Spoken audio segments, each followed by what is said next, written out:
I kad smo već u Stavrosu, red je da vam pokažemo i plažu. Ovo je jedan beach bar koji se nalazi u fenomenalnoj prirodnoj hladovini. Ovo je milina za odmor. Plaža je danas jako lepa.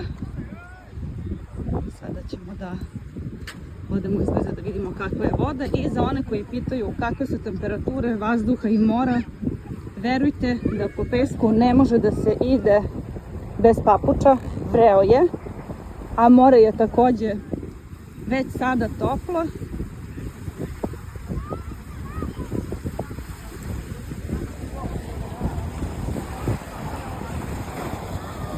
Evo, tek sada bliže vodi je moguće da se izuju papuče.